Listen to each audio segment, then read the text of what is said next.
Bonjour, moi c'est Léane et pour ceux qui me connaissent, vous savez que je suis étudiante à distance et bientôt dame de bureau après 3 ans à travailler en 3-8. J'ai donc commencé une série de wiki-vlogs en commençant par ma semaine de nuit et cette fois-ci c'est le tour pour un wiki-vlog de ma semaine d'après-midi. J'espère que ça vous plaira et c'est parti. Attends, moi je vais faire un tour de magie. Bonjour, je suis Geoffrey le magicien. Je vais vous faire un tour de magie.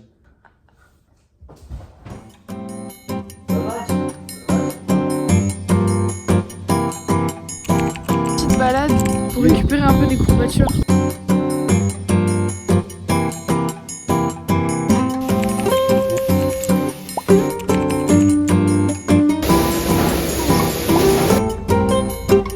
Il est 22h, je rentre du taf, je vais à la douche et je me mets directement au dodo parce que j'ai très mal dormi cette nuit.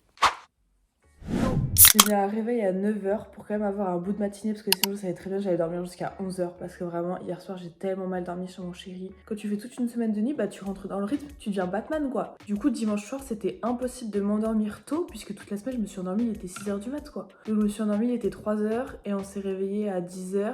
Et puis on s'est flingué au sport, 2 heures de tennis, ensuite entraînement d'Aerox. J'ai rien demandé. Mais bon, aujourd'hui j'avais pas envie de me lever tard et rien faire de ma journée, sinon tu rentres dans un cercle vicieux où tu ne fais rien à part travail, dodo, travail, dodo. Du coup ce matin, petite tâche ménagère, je m'occupe du linge et de la vaisselle. J'ai fait 2 ventes sur Vinted, donc je vais aller envoyer ça au point relais. Et ensuite on va essayer de faire un peu de cours quand même. Je sais pas si je mange. En général, quand je suis l'après-midi, je mange jamais. Parce que je déjeune plutôt tard. Et le soir, j'ai la chance d'avoir une cantine à mon travail. Franchement, je déteste tellement les semaines d'après-midi. T'as pas de vie, t'as le temps de rien faire, t'as que ta matinée devant toi. Tu peux pas trop entreprendre une grande activité parce que t'es un peu pressé par le temps. À midi et demi, il faut que tu sois parti au travail. Donc je pense que ce vlog va être le moins intéressant des trois. Vraiment, je pense que le plus intéressant au final, ça a été celui de nuit. Et après, la semaine du matin, elle est tout aussi cool que la semaine de nuit puisque t'as toutes tes après-midi. Mais elle est un peu bloquée par la grosse envie de sieste. Normal, quand tu t'es réveillé à 4h30 du matin pour aller taffer. Enfin bon, même si je déteste de l'après-midi, on va essayer d'en faire une semaine productive.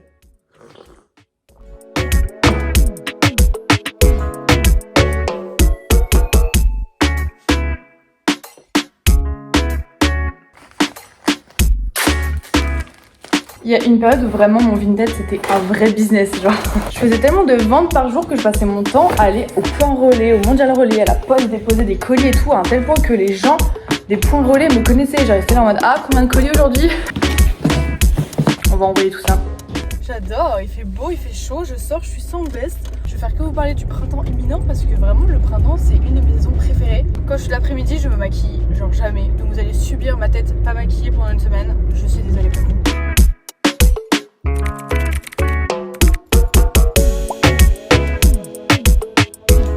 Retour à la maison et hier matin pendant que j'étais chez Jo, j'ai reçu sa bouteille de vin. En tout cas le sweat il a beaucoup aimé, il est parfaitement à sa taille, la matière il l'aime beaucoup etc. Donc je suis contente. Et la bouteille vraiment mais c'est un supplice de ne pas lui dire c'est quoi. J'adore lui faire des cadeaux surprises. Mais alors regardez la surprise, je suis à l'agonie quoi.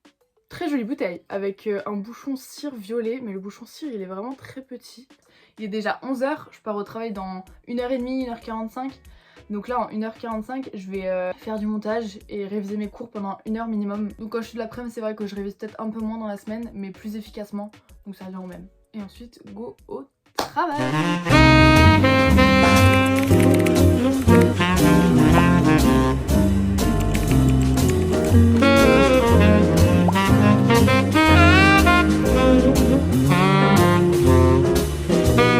Je vous explique un peu mon organisation pour réviser mes cours. En début de semestre, je reçois tous mes cours en polycopié comme ça. Il faut savoir qu'en général, sur 6 matières, ils essayent de te donner 2 matières ou seulement des dossiers à rendre. T'as juste à maîtriser un peu le sujet, savoir de quoi on parle, pour ensuite toi pouvoir choisir un sujet qui est un peu raccord. Donc je travaille selon les modalités d'évaluation. Donc là par exemple, première matière, philosophie allemande, je sais que ce sera une dissertation. Donc c'est l'une des premières que je travaille parce qu'il faut vraiment que je la maîtrise à fond. Deuxième matière, philosophie du politique, c'est un dossier à rendre ou un compte rendu de lecture. Donc c'est ce que je vais faire avec mon petit livre. Troisième matière, philosophie antique et médiévale. Le semestre précédent c'était un dossier, mais je pense que cette année ce sera une dissertation ou un commentaire de texte. Donc pareil, il faut que je le maîtrise.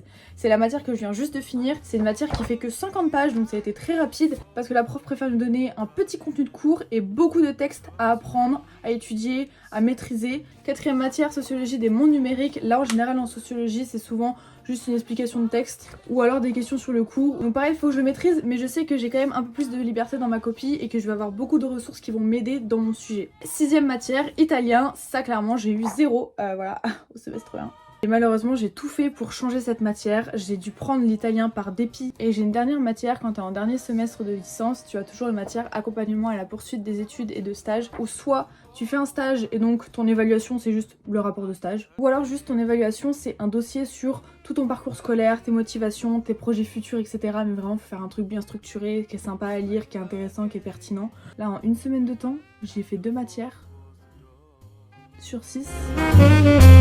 Cause she's unreachable beyond the center stage, yeah.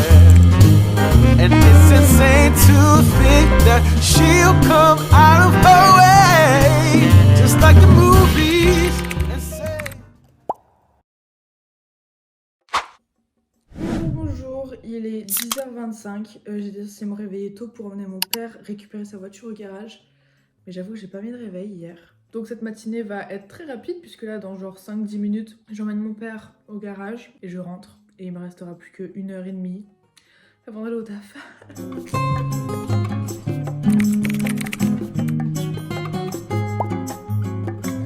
Et franchement il fait tellement beau, je suis en mode est-ce que je fais mes cours ou est-ce que j'irai pas courir?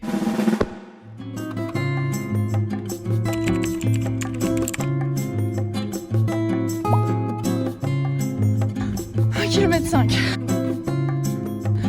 2,5 km. Je crois que j'ai parti un peu trop vite parce qu'il y avait mon voisin qui prenait son chien, du coup j'ai voulu faire la prouveuse. Je suis à 3,5 km. Je suis lancée.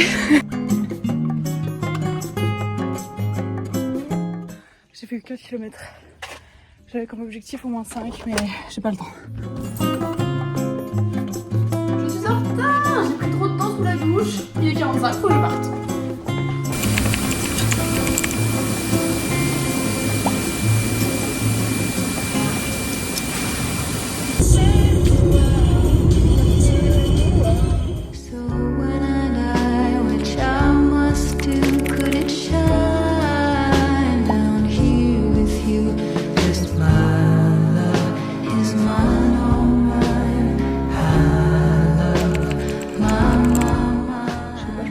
Vendredi après parce que j'ai une visite de maison pas trop loin de chez toi. Donc bisous mon cœur.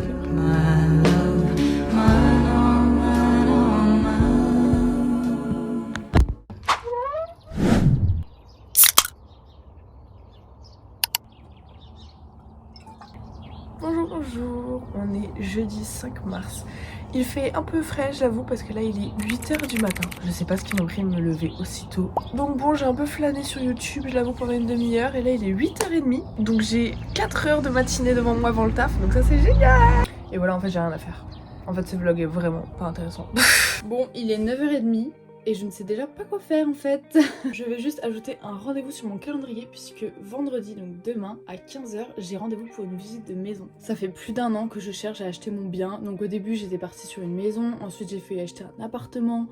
Ensuite là du coup je reviens sur une maison parce que je me rends compte qu'un appartement en fait c'est tout aussi cher qu'une maison. En ce moment je trouve que l'immobilier est devenu très cher parce que d'un côté il y a l'inflation etc machin ok. Et aussi parce qu'aujourd'hui on a conscience qu'un taudis bien rénové devient une villa tu vois. Tu peux transformer une vieille maison 50 000 balles à une très belle maison qui en vaut 200 000 avec genre 50 000 € de travaux.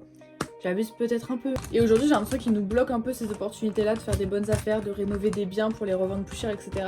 Et du coup tout est tout de suite super cher même si tu pars d'un truc mais miteux à mort. C'est super chiant d'avoir tous les critères réunis. Je veux une maison, un jardin, minimum 2 chambres, une cheminée, un garage indépendant, être à 30 minutes max de mon taf et à 35 minutes maximum du taf de mon chéri. Donc déjà pour assembler tout ça, tu galères un peu et tout ça je veux une maison qui a un peu de charme tu vois. Je veux une maison qui a un peu de pierre, un peu de briques, un peu de charpente. Donc c'est vite compliqué d'avoir tous ces critères, surtout pour le petit budget que j'ai. Donc là j'ai trouvé une petite pépite, une perle rare. Alors elle est à 138 000 €. Donc c'est tout juste mon budget, mais je pense pouvoir la négocier parce qu'elle est classée énergie G. Mais déjà t'as des aides quand les classes énergie sont très très basses, t'as des aides de l'État pour rénover le bien. J'ai juste à changer le mode de chauffage qui est au full actuellement, donc changer ça, mettre des radiateurs pour l'étage parce qu'en bas il y a déjà une cheminée pour chauffer l'étage du bas et potentiellement faire une isolation par l'intérieur. Donc on va faire un peu de recherche ce matin, comme ça demain je suis prête à poser toutes mes questions et à poser les bases en fait. Combien coûte isolation par l'intérieur?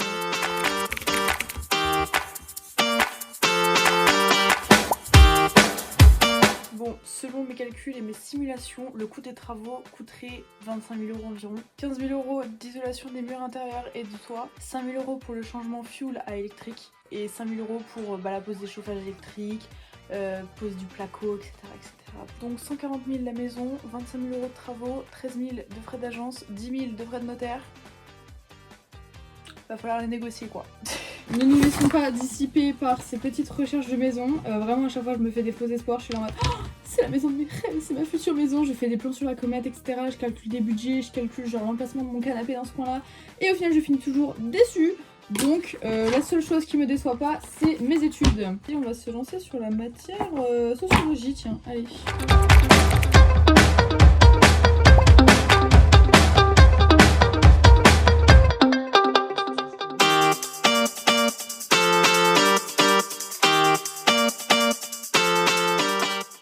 Bon et bah après avoir révisé pendant 2 heures, voici ma triste réalité. J'avais un peu faim, alors sandwich. Il est 12h15 et comme je me suis levée et déjeuné très tôt, j'ai quand même un petit creux. Comme je suis vraiment une grosse merde. C'est chips.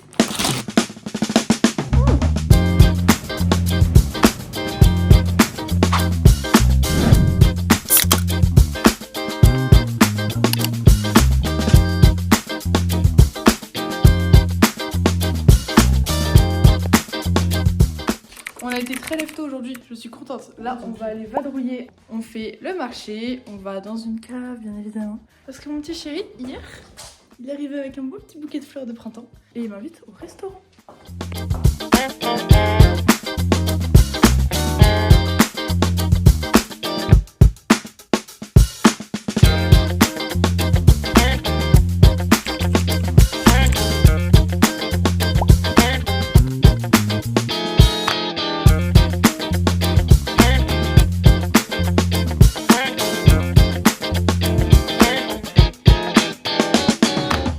J'avoue on est sorti du resto, il était 13h10 et comme la visite de ma maison c'est à 15h, j'avais genre une bonne heure pour vadrouiller etc.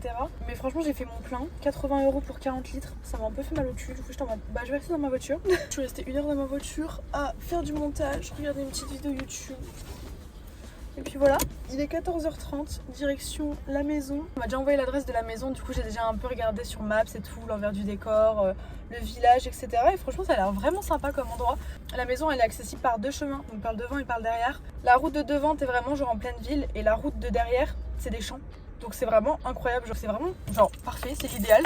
Donc c'est parti, on va aller voir ça. Je vais essayer de prendre plein de vidéos parce qu'en plus bah, comme je fais la visite seule, je vais essayer de prendre un max de photos et de vidéos pour montrer à mon entourage, pour savoir ce qu'ils en pensent. Après je sais déjà un peu l'envers du décor et les travaux éventuels qu'il y aurait à faire parce que j'ai déjà eu le monsieur au téléphone. Mais quand même j'ai plein de questions à poser. Rien qu'à son prix de base elle a un potentiel de ouf. Malheureusement son prix de base, si je comprends les frais de notaire, les frais d'agence, les travaux etc, ça rentre plus dans mon budget. Donc si je prends la maison c'est forcément à un prix bien négocié. Donc à voir si la maison est négociable parce que je crois que ça fait pas très longtemps qu'elle est sur le marché. Et du coup c'est après une visite que tu vas pouvoir négocier et poser des arguments en béton. Donc bah c'est parti, j'ai hâte d'aller faire la visite et de voir la maison de mes propres yeux parce que rien qu'en photo j'ai eu le coup de cœur. Alors en vrai j'ai hâte, j'ai très hâte.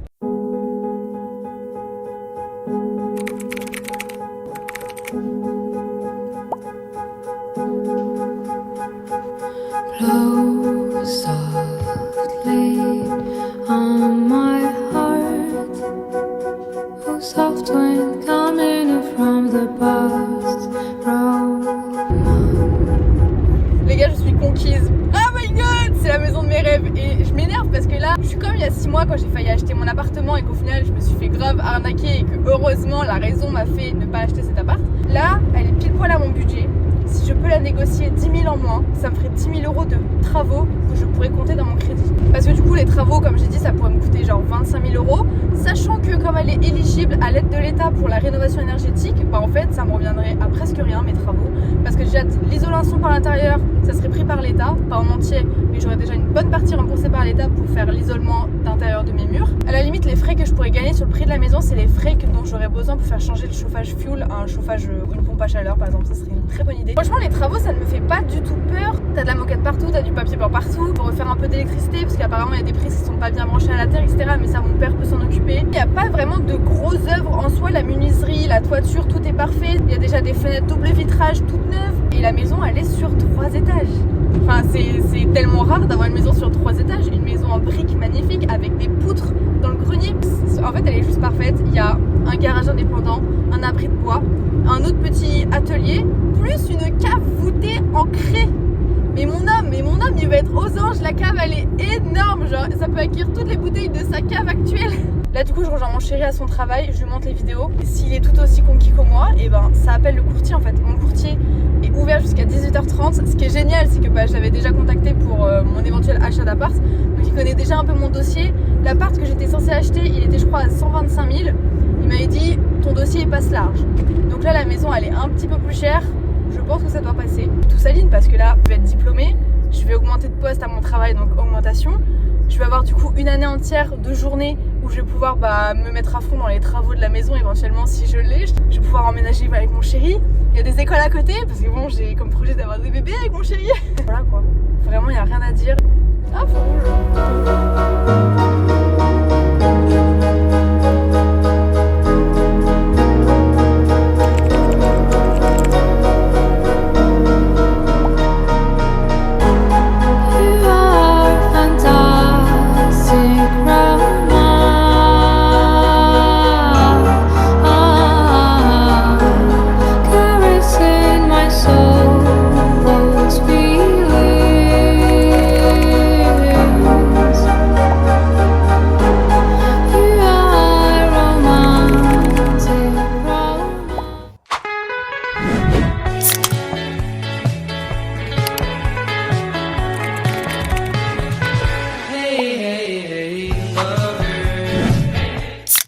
Bon, nous sommes dimanche et comme vous l'avez remarqué, samedi j'ai absolument rien filmé puisque le matin on a fait grasse mat, j'ai travaillé et le soir j'ai rejoint Geoffrey à sa cave pour boire un petit peu, beaucoup, je l'avoue, on est rentré un peu tard et du coup dimanche matin c'était cassoulet en famille.